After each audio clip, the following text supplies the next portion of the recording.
I want to introduce tonight's speaker, Henry Deemer.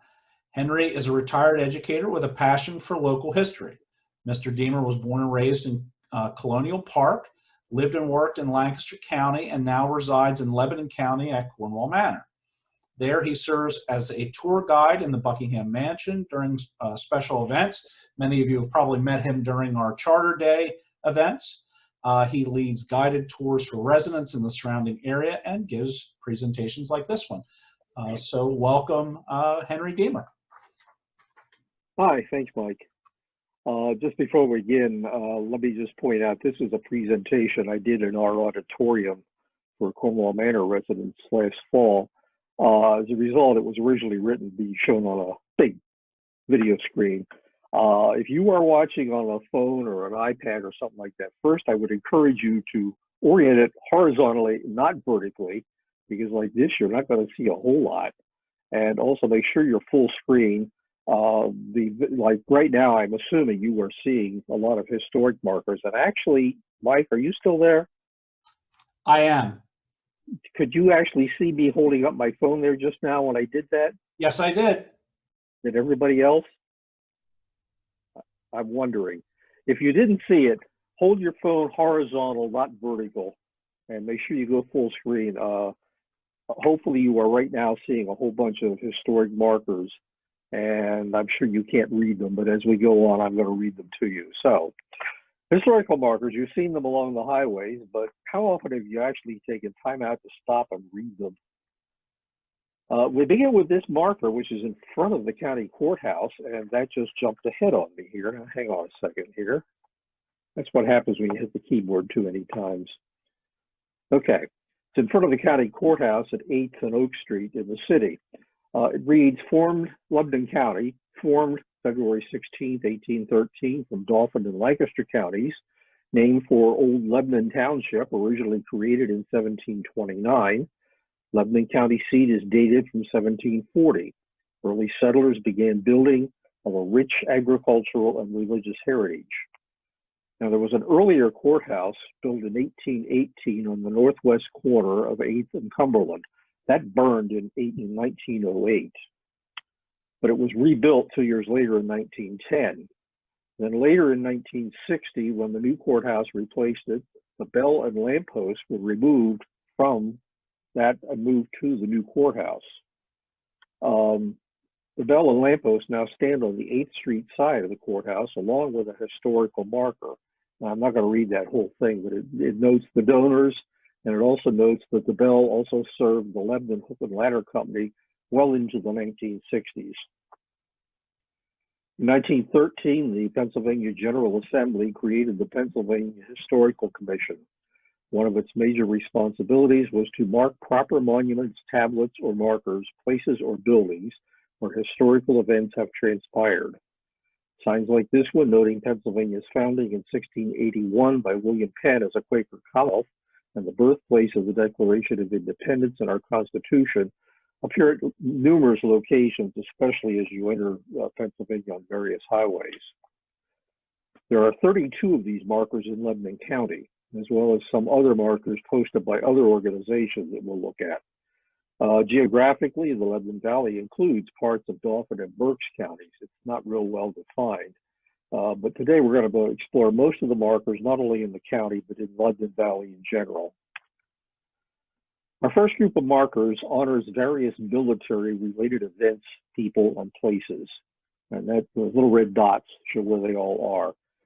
Again, I don't know if you could really make it out, but that line that goes across from the lower left corner up to the top right corner, that is US 22. And along the bottom is the turnpike, so that'll get you oriented. The Blue Mountain is the northern boundary of the Lebanon Valley.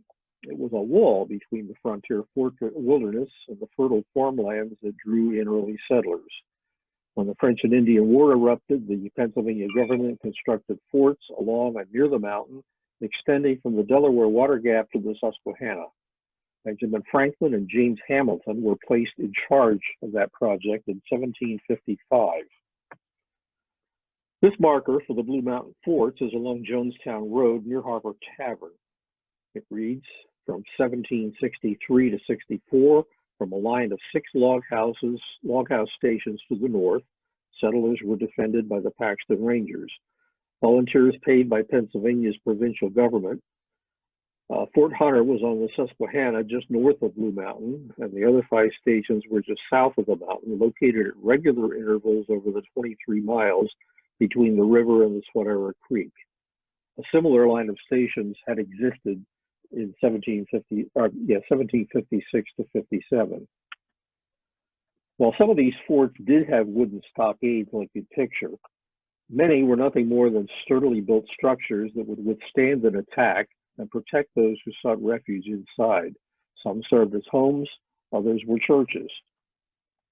Special attention was paid to erecting forts near the gaps in the mountains, such as the Swanera Gap near Lickdale. Swanera Gap, this gap in the Blue Mountains, named for the Swanera Creek, was a gateway through which enemy Indians came to raid frontier settlements during the French and Indian Wars. Fort Swanera was built nearby to guard it. This marker is along Route 72, just south of the gap. Fort Swanera was originally built by Peter Hedrick in 1755. The stockaded blockhouse was approved in early 1756 by Captain Frederick Smith to guard the Swanera Gap and protect the frontier settlements. This site is on Fort Swanera Drive, about a half mile from this intersection. The fort was at the base of the Blue Mountain, less than a mile from the Swanera Creek, where it now flows through that narrow gap. In 1932, the Lebanon County Historical Society erected this stone and plaque along Fort Swanera Road at the lane leading to the site of the fort.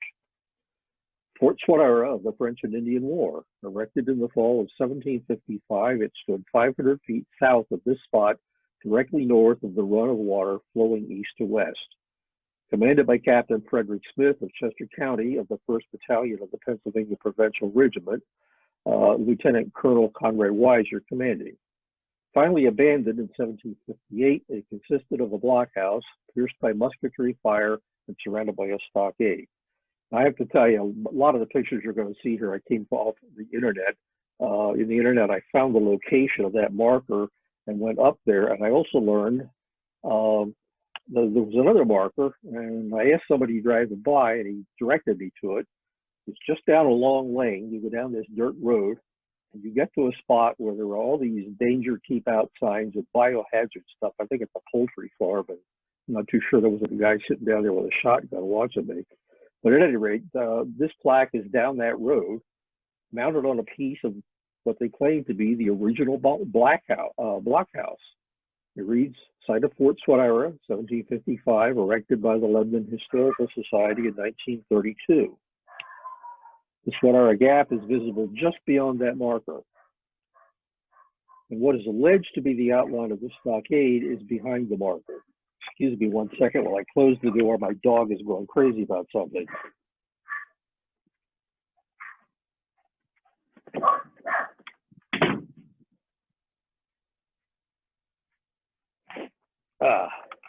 Now she can bark at whatever she's barking at and she won't bother us.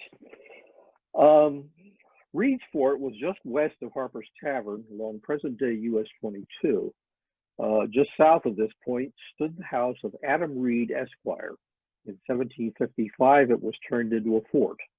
Here, with rangers from Hanover Township, Reed protected the people of the countryside against Indian raids. Fort Manada was near the Manada Gap. The marker reads, in this vicinity stood James Brown's log house fort, named Fort Manada, when garrisoned as an outpost of Fort Swanera from January 1756 to May of 1757. Its usual complement consisted of 21 officers and men. No description of the fort has survived. The marker is next to the Manada Golf Course, not far from the Penn National Race Course. Barnett's Fort, near Piketown, not far from Linglestown, was in a position to protect the Hecker Gap to the north at the head of Beaver Creek. Joseph Barnett's log house was a frontier refuge in 1756 to 63 against Indians raiding the frontier. His son William was stolen by Indians in 1756 and not recovered until 1763 by Colonel Henry Bouquet. That structure stood until around 1900. And you can see in 1900 in that photograph, it didn't stand much longer after that. Patinsport was another fortified home near the base of the Blue Mountain between Barnett's at Piketown and Fort Hunter on the Susquehanna. The marker is along Route 339, just west of Linglestown. Nearby stood Patinsport, a station of the Paxton Rangers, who defended the gaps and farmsteads along the Blue Mountains from the Susquehanna to the Swanera Creek near Indiantown. Legend has it that a woman and a child were hidden in a closet that was nailed shut while her husband went out to the fields, where he was killed. When the house was torn down in 1902, skeletal remains of a woman and child were found when a stair closet was pried open. I think that house still stands, but I haven't quite been able to locate it. To the east of the Swanera Gap, Fort Henry was at the base of the Blue Mountain near Bethel. Built in 1756, garrisoned during the French and Indian War by troops under Captain Christian, B-U-S-S-E, I guess, Bousset. Pennsylvania's major frontier defense east of Fort Augusta in Sunbury. The site is 3/4 of a mile to the northwest from the marker, which is along Route 501 between Bethel and the mountain. There's a stone memorial at the actual site of the fort. Fort Zeller was another heavily fortified home. This marker is on Route 419, just west of Newmanstown. The state's oldest existing fort is half a mile to the north. Pioneers who came to the Talpahawka from the Schoharie Valley built it in 1723 and rebuilt it in 1745. It was used as a place of refuge during Indian Wars. The fort is on Fort Zeller Road, a short distance from 419. It's described as an example of Germanic architecture and is the oldest existing fort. Today, the home is open by appointment as a museum and is owned by descendants of Henry and Christine Zeller. There's a legendary tale associated with this site.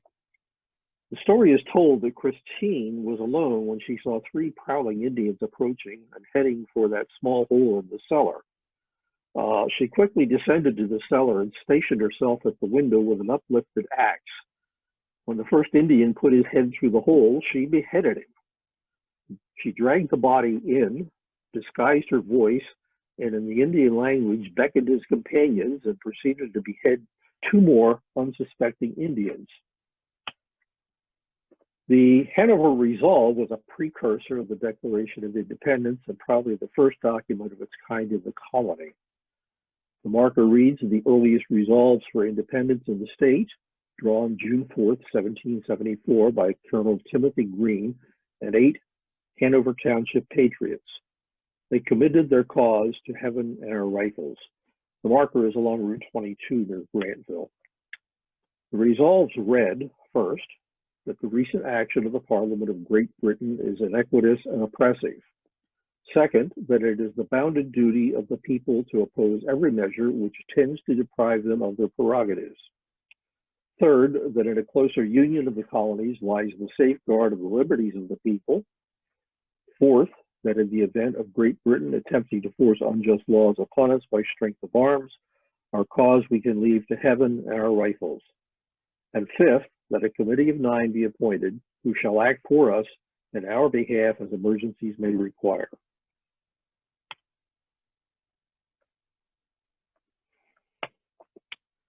This marker for Indiantown is along Route 934 at the Swanera Creek near Harper Tavern.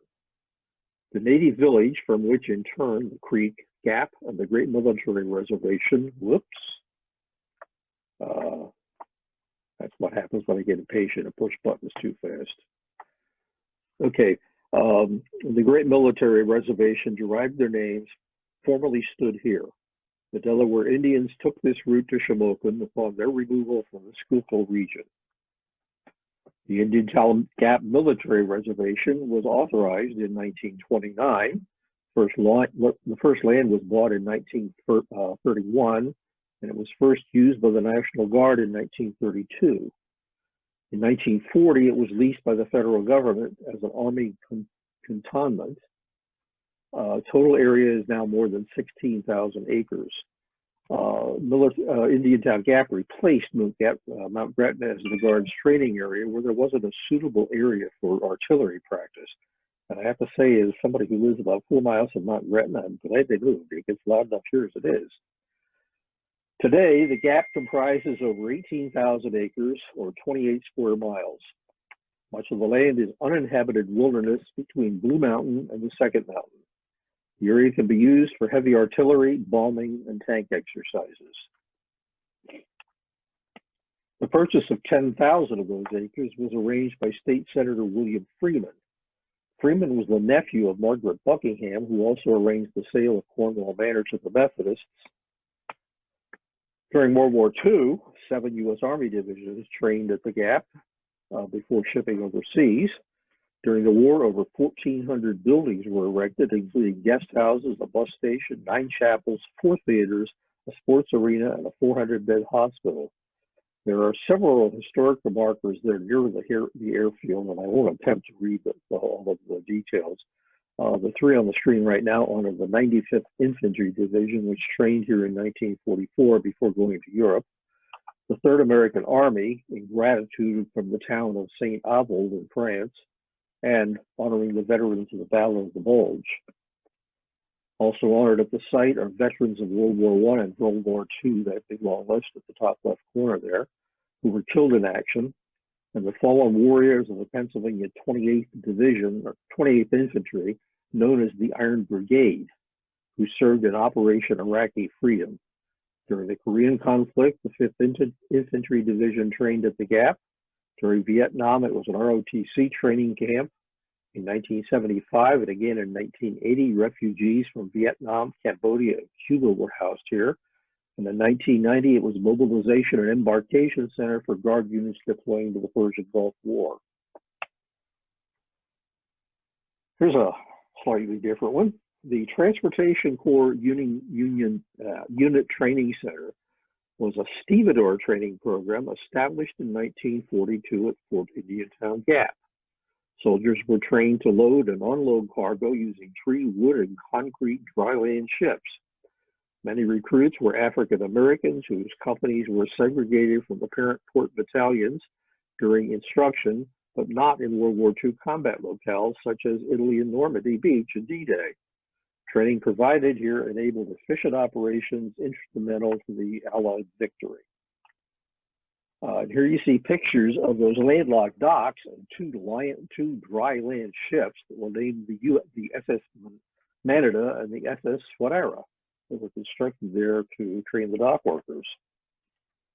In 1976, 677 acres of the military reservation was donated by the Commonwealth of Pennsylvania to the U.S. Veterans Administration for use as the Indiantown Gap National Cemetery. It has space for over 44,000 grave sites. Now let's move on to another topic, transportation and industry. Because of the Union Canal and its Pine Grove branch ran through Lebanon Valley, there are many markers about the canal. You can see them scattered all over the place on that map, those red dots. It was first proposed by William Penn in 1690, and I'm going to summarize that long stuff on that plaque. Work on the Schuylkill and Susquehanna, oops, I did it again. Hang on here. Okay, work on the Schuylkill and Susquehanna Canal didn't begin until a century later. Financial difficulties delayed progress. By 1828, the project had been reorganized and the Union Canal opened. Once finished, the canal connected the Susquehanna at Middletown with the Schuylkill River at Reading and with a line to the coal fields at Pine Grove. Completion of the Lebanon Valley Railroad from Reading to Harrisburg and flood damage reduced revenues, and the canal closed in 1885. And now, there we go. The Pine Grove feeder branch of the Union Canal ran through the valley between the mountains from Pine Grove to the Swanera Gap. And for some reason, I'm getting spinning wheels here at the moment. There we go. This sign faucet reads, following the Swanera Creek from Pine Grove to the main line of the canal at Waterworks was a feeder branch. It was used from 1832 to 1862. In the Swanera Gap, the big dam created a reservoir that provided water to the canal downstream. Today, most of the path of the canal is in the Swanera State Park. A portion of the big dam, a guard lock, and several lift locks remain on the other side of the Swanera. Ruins of several locks can be seen on the various trails in the state park. From the Swanera Gap, the canal continued southward past Lickdale and Jonestown. This marker is along Route 72, just south of Jonestown. After entering the reservoir at the big dam in the Swanera Gap, water from the Swanera Creek came down the branch canal to the waterworks, 3.7 miles southwest of here. At that point, it was raised by water wheels and steam pumps and carried by a feeder tube to the summit level near Lebanon. That would have been up at the north end of Lebanon, up Maple Street, up in that area. From there, the canal descended eastward to Reading and westward to Middletown. The main canal ran up the Tulpehocken Creek from the Schuylkill River near Reading. It passed by Wilmelsdorf, Stoutsburg, and Myerstown on its way into Lebanon. This sign is along Route 422 at Ramona Road between Myerstown and Lebanon. This canal was in use from 1828 to 1884. About 3/10 of a mile south of Tulpehocken, there remains one of the locks by which boats descended from the summit level north of Lebanon to the Schuylkill at Reading. After flowing through Lebanon, the canal met the Swanera Creek at the Union Waterworks. It then followed the creek on past Hershey and Homestead at the Susquehanna and Middletown. Just west of Lebanon, the Union Canal Tunnel was carved through the rock of a ridge to allow the canal to connect from the Swanera Creek at Union Waterworks. This sign is on Tunnel Hill Road at the Union Canal Tunnel Park. Monument to the first canal tunnel in America stands not far up this road. Built in 1823 under this ridge, the tunnel may be reached by a short walk down the hill on either side. The Union Canal was opened in 1827 and operated until 1884. This is now registered as a National Historic Landmark and a National Historic Civil Engineering Landmark. The 720-foot tunnel was hand-dug and blasted through the ridge 80 feet below the surface. And today, it's a park, of course, and you can take canal rides offered through that tunnel. The village of Union Deposit is just outside of Hershey, near the park and hotel. At Union Deposit can be seen the remains of the canal. It united the Susquehanna and Middletown with the Schuylkill at Reading. Suggested by William Penn, the canal was surveyed in 1762, in use by 1828, and abandoned in 1885. There are two markers like this about Union Deposit. One's a few miles north on US 22, and the other one is at Union Deposit. The small village there had a hotel and tavern and warehouses that served the canal. Iron has played a major role in the development of the Lebanon Valley. The history of iron began at Cornwall. Several markers appear at Cornwall to document that history. The mining of iron ore began around 1730 and continued for 234 years. This marker is along Boyd Street at the Cornwall Banks. One of the world's greatest iron mines, the oldest operated continuously in the New World. It has been mined for more than 2 centuries and is still the greatest iron ore deposit east of Lake Superior. That sign was installed long before mining ceased after flooding due to the Hurricane Agnes in 1972. Before the opening of those mines at Lake Superior, it was the largest producer of iron ore in the world. Cornwall also yielded large quantities of cobalt, gold, and silver.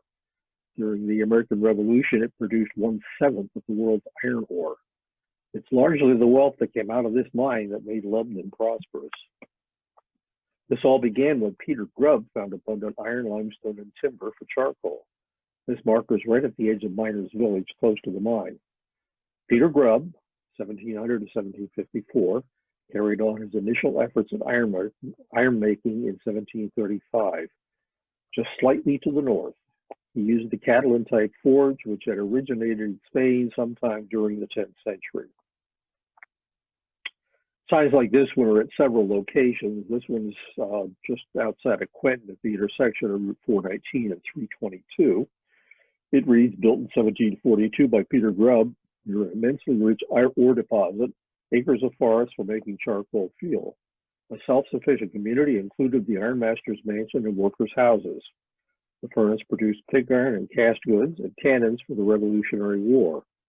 Sold in 1798 to entrepreneur Robert Coleman, it operated until 1883. It survives fully intact a few miles east of Cornwall. This sign is right near the furnace. Charcoal iron furnace built by Peter Grubb, operated 1742 to 1883. Best surviving example of the early Pennsylvania ironworks. Now a state historic shrine, gift of Mrs. Margaret Coleman Buckingham, heir of its famous owner, Robert Coleman.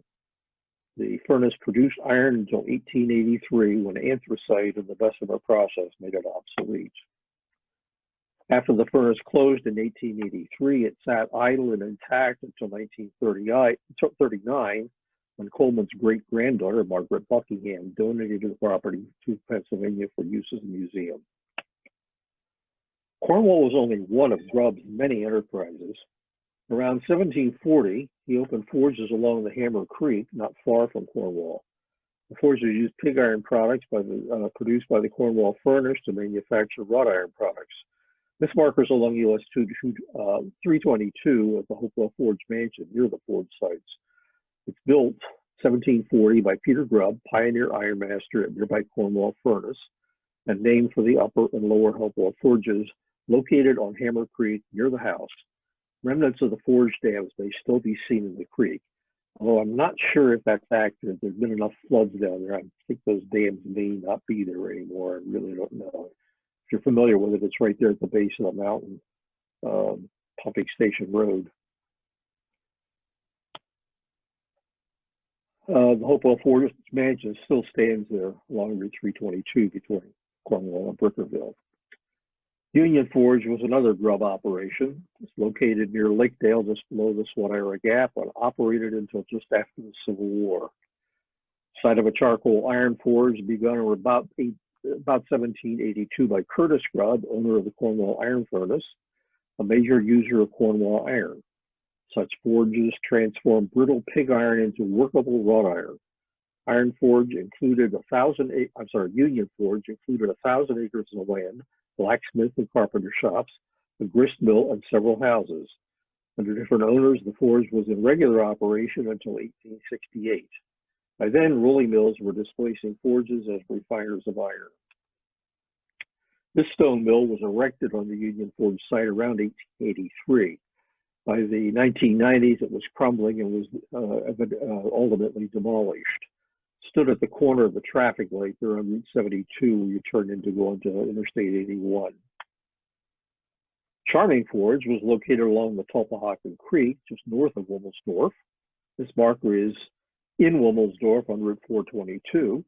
The forge is gone, but the mansion remains. It reads, erected 1749, once owned by Baron Stiegel, operated by Ironmaster George, I think his name is E-G-E. 1774 to 1824. Hessians were employed in Revolutionary days to cut a rock channel for a water supply. The site is north of Wilmelsdorf. And I have to add, I find I have a personal connection. My fifth great grandfather settled up in the Albany, Kempton area. His house was still standing at the beginning of 2000. But somebody bought it and dismantled it and took it log by log to Charming Forge, and the lumber has been used to restore a lot of the outbuildings there at that mansion. Reading Furnace owned rights to part of the ore extracted from the Cornwall banks.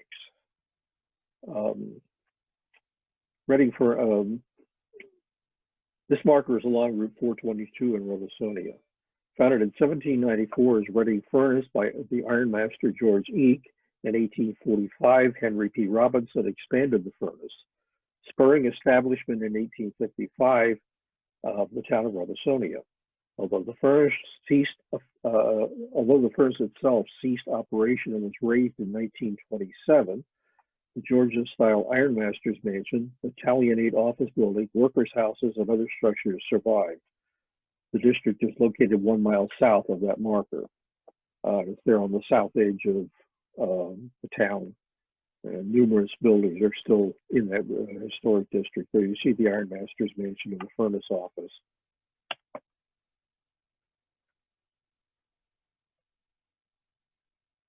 Shakerstown is one of Lebanon's oldest towns. An exact date isn't known, but it appears to have been a Jewish settlement around 1725. It became Shakerstown in 1743, shortly before Alexander Schaefer opened the King George Hotel. Today, we know that as the Franklin House. Shakerstown Water Company is one of North America's oldest documented public water systems.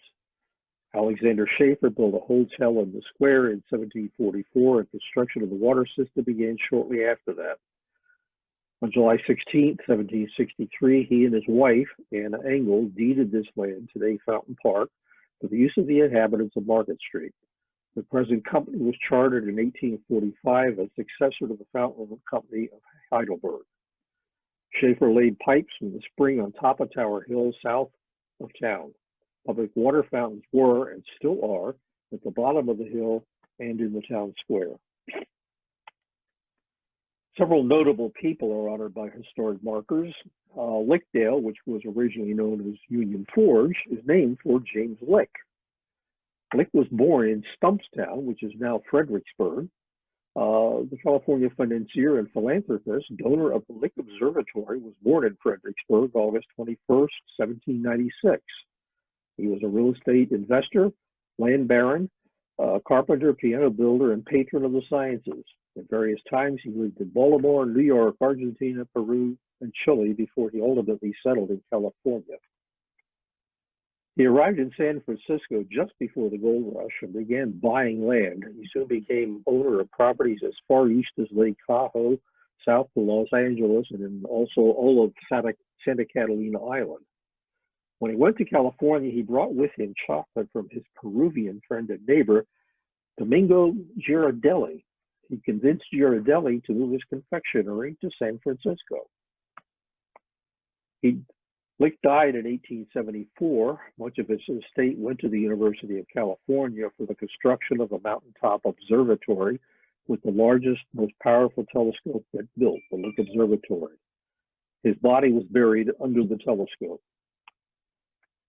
Other members of the Lick family are buried in the Cedar Hill Cemetery in Fredericksburg, and the Lick family monuments can be seen in that cemetery. Two markers are near Christ Lutheran Church at Stoutsburg. John A. Schultz, governor of Pennsylvania, 1823 to 1829. Born in 1775 in the old parsonage behind the Christ Lutheran Church, during his terms, the state inaugurated its extensive program of internal improvements. He died in Lancaster in 1852. He was a grandson of Henry Melchior Muhlenberg, patriarch of the American Lutheran Church and the first pastor of Christ Lutheran. He attempted unsuccessfully to establish a public school program. Although the legislation failed during his tenure, it passed during the administration of his successor. A state-owned canal system and connecting railroads was established during his administration. He's buried in Lancaster's Woodward Hill Cemetery on the south edge of the city. The cemetery surrounding the church has markers for burial of some of the earliest settlers of the region. One carries with it a local legend that's probably inaccurate. The story provided the basis for a 2013 movie, Alone Yet Not Alone, and also a novel, I Am Regina. The legend has it that a 10-year-old Regina Leininger was captured by Indians on October 1755. Remember that date, October 1755. She was adopted into the tribe. In 1763, captives were taken to Carlisle, where Regina's mother reclaimed her after singing a German hymn which the girl recognized. There are flaws. The story of Regina was recorded by Henry Muhlenberg without a surname. Conrad Weiser reported her as Regina Hartman. There are no records of Indian raids in the region at that time. There was a Regina Leininger who was captured at Penn's Creek Massacre near Selinsgrove in October of 1755. A Regina Hartman was taken captive north of the Blue Mountain in Schuylkill County in November, a month later than the legend claims. There are just too many inconsistencies in the tale, and there are no burial records to support it. Conrad Weiser Jr. was born in Germany in 1696 and came to New York with his family in 1710. Conrad Weiser, pioneer Indian interpreter, treaty maker, 1732 to 1760. The Indians called him the holder of the heavens. He lived, died, and is buried on this property, now a state park devoted to his memory. In 1729, he came to the Chautauqua Valley, where he built his home in 1732, at the eastern edge of what would later become Wilmersdorf. Today, the Conrad Weiser Homestead is a historic site administered by the Pennsylvania Historical and Museum Commission. During his lifetime, a little more light, it's starting to get dark here. During his lifetime, Weiser had a storied career as a key player in negotiations, treaty, and formulations of Pennsylvania policies toward Native Americans. He was appointed, along with Benjamin Franklin, to construct the line of defensive forts between the Delaware and Susquehanna rivers. He created a plan for the city of Reading and served as justice of the peace and a teacher and lay minister in the Lutheran Church. He died in 1760 and is buried at his homestead. There's a marker for Lindley Murray standing along Route 934 just north of Harper Tavern. Murray was a famous grammarian, author of the English Grammar, born June 7, 1745, in a house near this point. Robert Murray, his father, owned a mill here from 1745 to 1746. Murray was primarily noted for writing a 2-volume instructional guide on English grammar in 1795. It had more than 120 editions published and served as a text for more than 50 years. Jacob Albright was born in Montgomery County in 1759, where he was baptized into the Lutheran Church. He served as a drummer boy in the American Revolution and as a guard of Hessian prisoners held at Reading. After several of his children died, he went through a religious crisis. He sought comfort among members of the United Brethren in Christ. He converted to Methodism around 1790 and became licensed to preach, but the Methodists would not allow him to preach in German, so he set out on his own, seeking converts in German settlements. His followers became known as Albright's people, and that later became the Evangelical Association. His marker reads, the son of German immigrants, Jacob Albright, 1759 to 1808, founded the Evangelical Association, preached to poor farmers, and rose to become a bishop in the Methodist Church. His grave is nearby at the Albright Memorial Church. He died in Kleinfeldersville in 1808. He's buried on the grounds of the Memorial Chapel, which was later erected on the site. The year before his death, he was named the first bishop at the first annual conference of the Evangelical Association in 1807.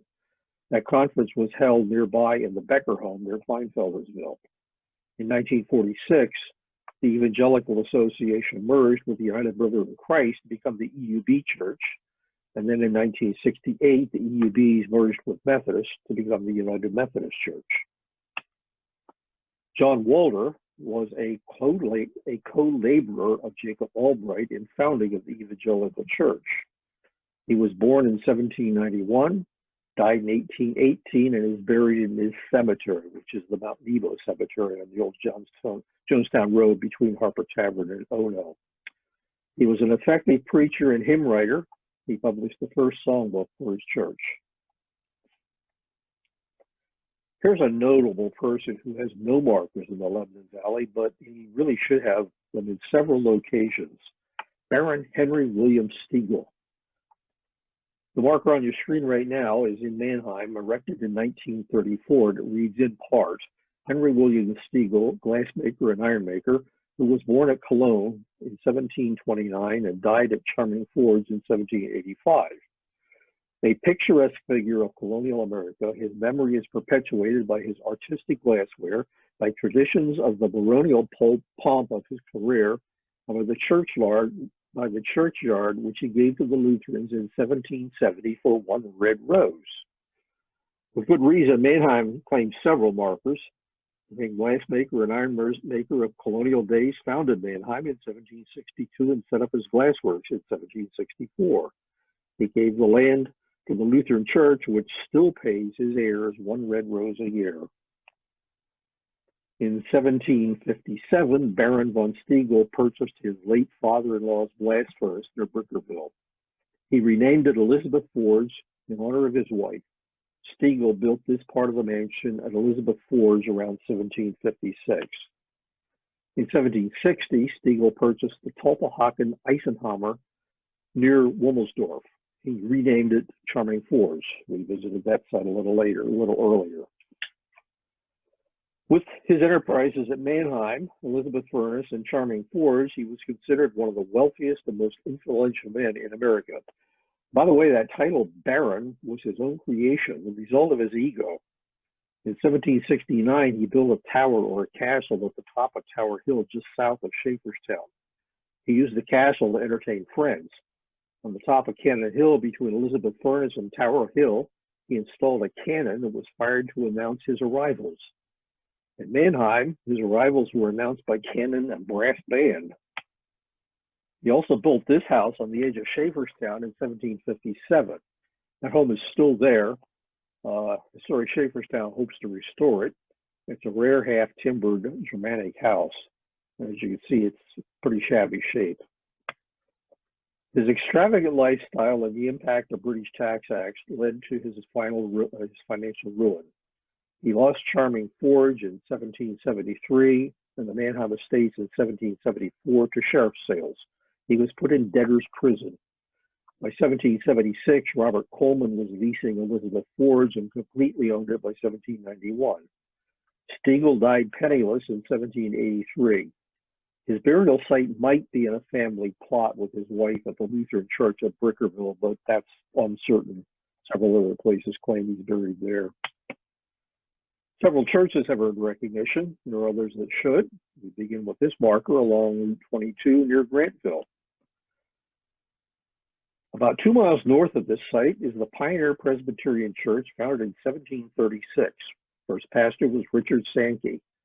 In the graveyard are buried many first settlers and veterans of frontier wars and the American Revolution. The church was founded by Presbyterians who broke off the Dairy Church at Hershey to settle north of the Swanera. Hanover Township was also founded at the time. It was later separated in East, West, and South Hanover Township in Dauphin County and East Hanover and Lebanon. The church site and graveyard are located near Grantville. It's the burial site of 44 Revolutionary War veterans.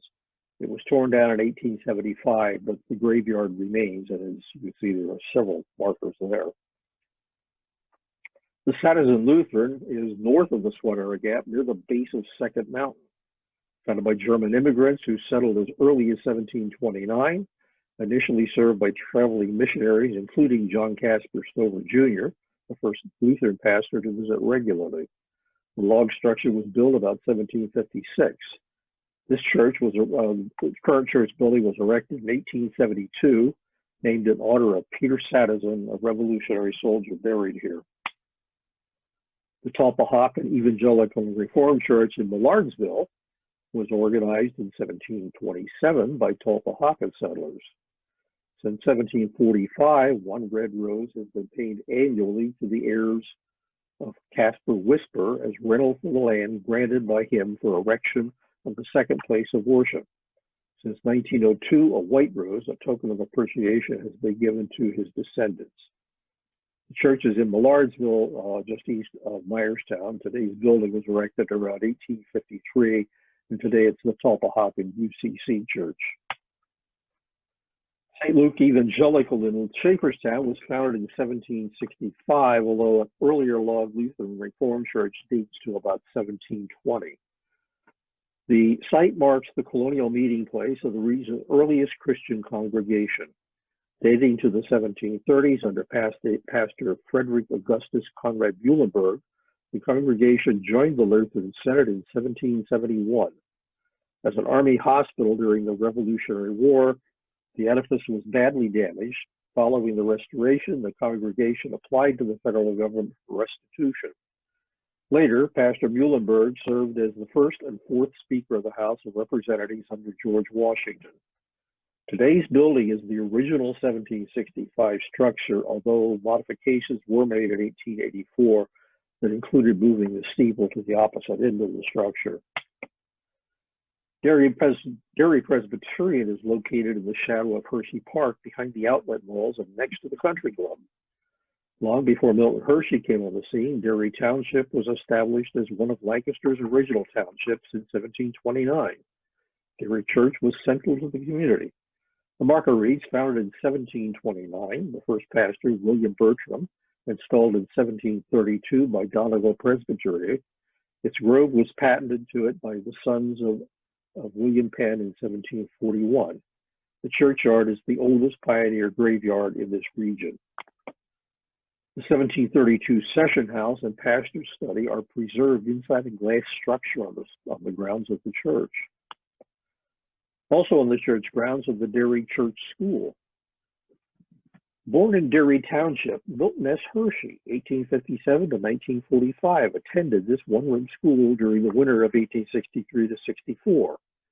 Built in 1844, it was the first of 7 schools he attended before apprenticing to a Lancaster, PA candy maker at the age of 14. After business failures in Philadelphia and New York, Hershey realized success with his third venture, the Lancaster Caramel Company, established in 1886. The Hershey Chocolate Company was established in 1894.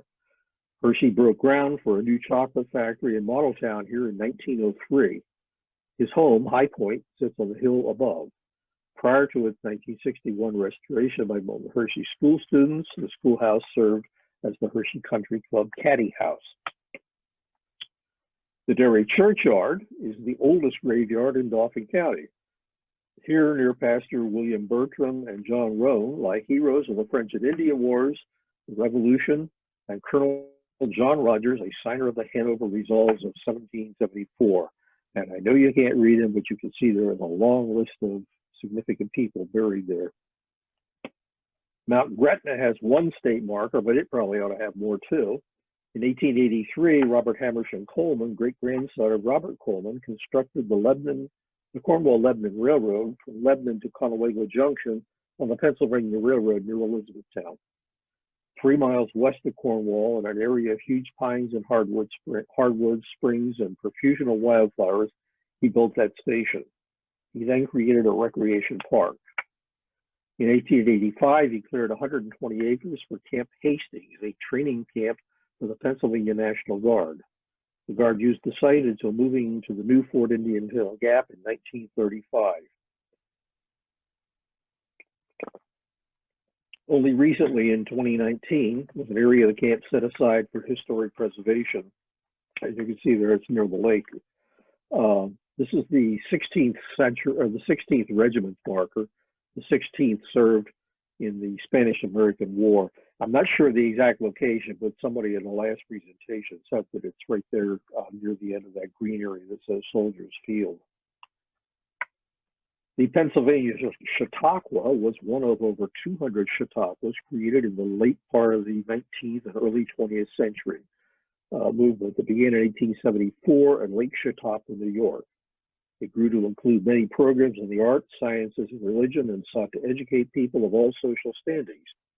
The Pennsylvania Chautauqua opened here in 1892 on land that was later purchased from industrialist Robert Coleman. Over time, a number of public buildings were constructed to further its mission. The Chautauqua's summer activities have been an integral part of Mount Gretna summers ever since. Also in 1892, the United Brethren Church established a camp meeting across Pinch Road from the Chautauqua grounds. The Mount Gretna Tabernacle, built for the United Brethren in Christ during the summer of 1889 by John Silly of Lebanon, this open circular building, 110 feet in diameter and resting on 23 chestnut posts, can accommodate 800 to 1,000 people. During its first century, it sheltered a variety of worship services, musical programs, lectures, baptisms, weddings, and funerals. These continue in the United Methodist Historic Site, still expressing God's glory at Gretna. It goes without saying that Hershey is best known for its founder and chocolate. Hershey, model industrial town and noted tourism destination, established in 1903 and named for its founder, Milton S. Hershey. Hershey's companies developed housing, recreation, education, and cultural facilities, financial institutions, public utilities, a transit system, and the world's largest chocolate factory that opened in June of 1905. There are many markers honoring Milton Hershey. This one is along US 322 at the Homestead, Hershey's birthplace and the first site of the Hershey School. The marker reads, entrepreneur and philanthropist born here September 13, 1857. Founded the Lancaster Caramel Company in 1886 and Hershey Chocolate Company in 1894. Introduced milk chocolate in 1900. Developed Hershey as a model town and home of the world's largest chocolate factory. With his wife, Catherine Sweeney, he founded the Milton Hershey School in 1909 and endowed it with his personal fortune. In 1907, he also built Hershey Park as a picnic and pleasure ground for his workers. I should just add at this point, just today, once again, I saw the rumor on Facebook that the chocolate company is no longer making chocolate in Hershey, and that is not true. They just are no longer using that original plant on the main street, or a big new plant out on the west end of town. This event is noted with a marker a block south of the square on Cocoa Avenue. Hershey's Chocolate Worker Local 1, CIO, responded to a labor management impasse on April 2nd, 1937, by initiating the first sit-down strike in Pennsylvania and in the confectionery industry. The strike was ended by strike-breaking violence and government mediation. The union lost 2 subsequent representative elections.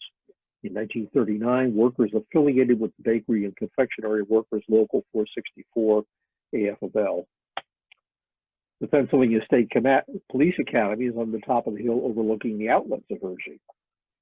The first uniformed state police force of its kind in the nation, created by an act of the General Assembly May 2nd, 1905, signed by Governor Samuel Pennypacker.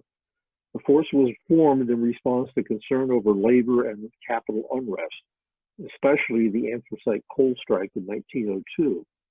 At this site, the state police established its first training academy in 1924. Cadets were trained here for 36 years until the new academy was built north of Hershey. And that site is marked by that sign. It's actually on Cocoa Avenue, right near the Hershey High School athletic fields. Before that, training was conducted in Newville, west of Carlisle, and later on the National Guard grounds at Mount Gretna. It moved to its present location up above the outlets in 1960. Hershey is also known for sporting events at the Hershey Arena and at the stadium and at Giant Center. In a basketball game played here on March 2nd, 1962, Philadelphia Warriors center Wilt Chamberlain scored 100 points against the New York Knicks, a record for points scored by a single player in any National Basketball Association game. The Warriors won the game 169 to 147 in front of 4,124 fans. During that season, Chamberlain set other records by averaging 50.4 points per game and by scoring more than 50 points in each of 45 games. The event is commemorated by the sign at the entrance to the arena. So how do markers get there? There's a very specific process spelled out. Nomination forms are submitted and have to meet very specific criteria. It's then reviewed by a panel of experts before going to the Historic Commission for approval. If approved, plans of the marker's content, location, and installation are finalized. It must be clear and backed with verifiable documentation.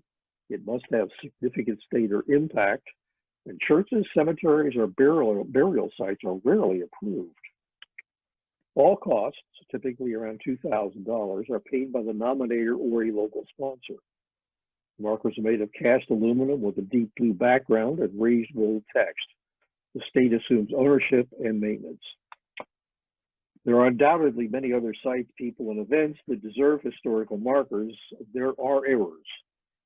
For example, for many decades, there were markers on all of the entrances in the city of Lancaster making the incorrect claim that this was America's oldest town.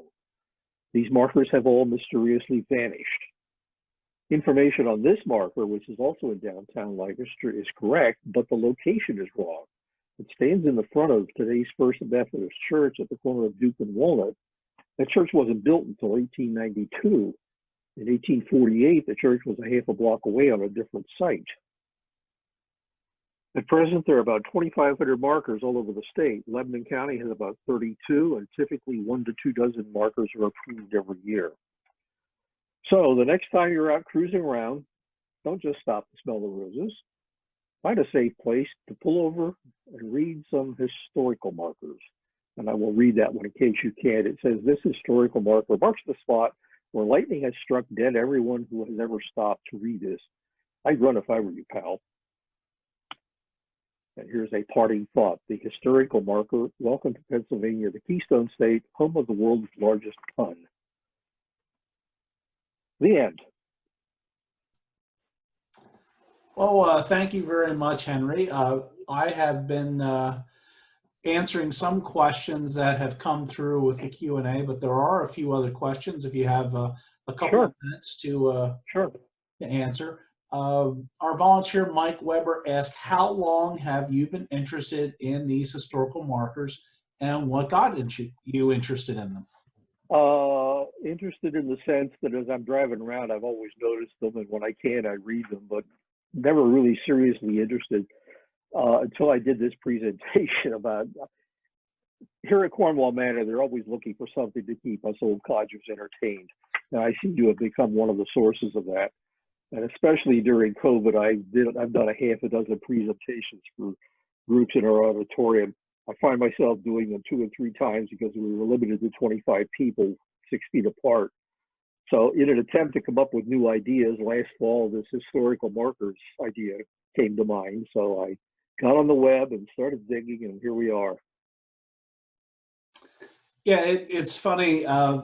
As a person, I've worked for the Museum Commission now for not quite 25 years, but as a very junior person when I started in the late 1990s, I actually sat on the marker committee for a few years. You should be doing this.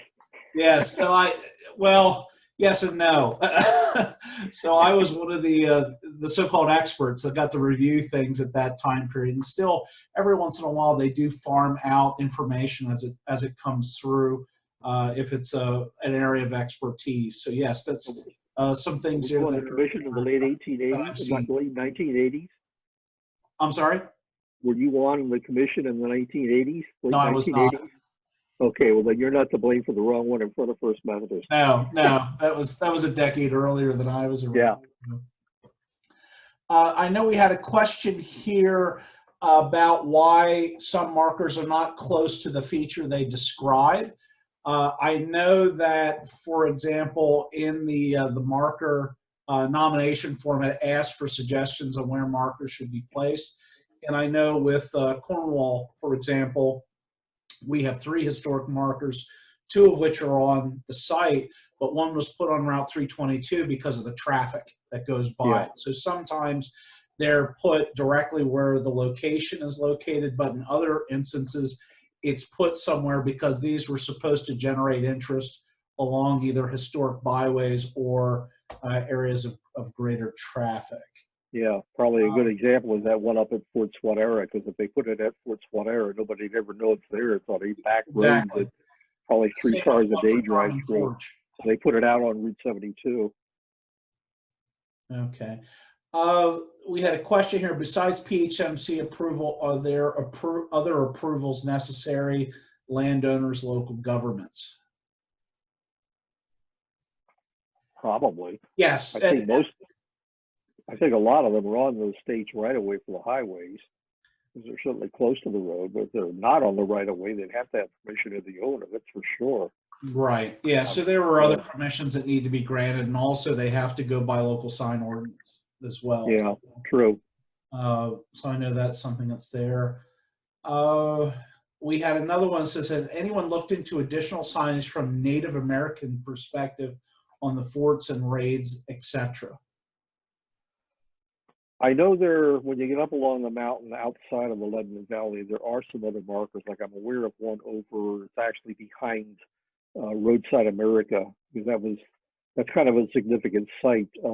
The first Amish settlement was actually there. It was not in Lancaster, and the family was wiped out by an Indian raid on that site. It's actually on the grounds of the Cornwall, or not Cornwall, Roadside America is on the grounds of that farm. I know there's a marker there. Yeah, that's the Homestead family. Yeah, and there's another one down in Lancaster County, the Safe Harbor, the Conestoga tribe that was wiped out by the Paxton boys. There's one there. And of course, there's one at the Fulton Theater because of the massacre. I'm sure there are some others around, but I do have to say, up in this area especially, one of the problems I ran into, another thing I do for Cornwall is do bus tours from time to time. And I've done a couple. I did one in the Tulpehocken Valley a couple years ago, and that is an area that is loaded with, when you dig into them, there's no documentation that they ever actually took place. A lot of it is pretty much word of mouth and hearsay, or most of the ones I did find was two renegade teenage Indians probably found a guy at a cornfield and got him. It's not exactly like they're whooping and hollering down through the gaps to get there. So a lot of that stuff is really hard to document and, put a place to it. Right, and I know that over the past several years, PHMC has actually started to look at some of the wording on the markers because it is very dated and oftentimes reflects thoughts of that time period. So I know right now there is a committee that is re-examining the markers to see if there are things that could be made more accurate, and also to include other perspectives as well. So, yes, John Robinson was saying that some of the markers are based on some fairly shaky facts as far as some of the forts. And that's true. Again, there were things that were written years ago and were a little bit more word of mouth than they were actually documented. Yeah, such as Lancaster is the oldest inland city. Right. No, it's old, but it's not the oldest by far. Right. So, well, I think that really takes up most of the questions that we have been asked. So let me just go ahead and say a word to finish things up here. So I want to thank tonight's speaker, Henry Deemer, and thank you all for joining us for this lecture. I'd also like to thank Kathy Donaldson for helping to organize the virtual talk. I want to thank the Friends of the Cornwall Iron Furnace who sponsored the program. If you and your business would like to sponsor a future lecture, please contact the site for further information, and donations, of course, are gladly accepted. Please join us for our next lecture on Tuesday, May 11th, which will be Gold in Them Hills by Mike Weber. We look forward to the day when you can visit the museum again, which we will be reopening to the public on Friday, April 30th. We'll have some limited hours and things, so please look at our Facebook page or our website for more details about that reopening. And I hope that everyone stays safe in the meantime, and have a good evening.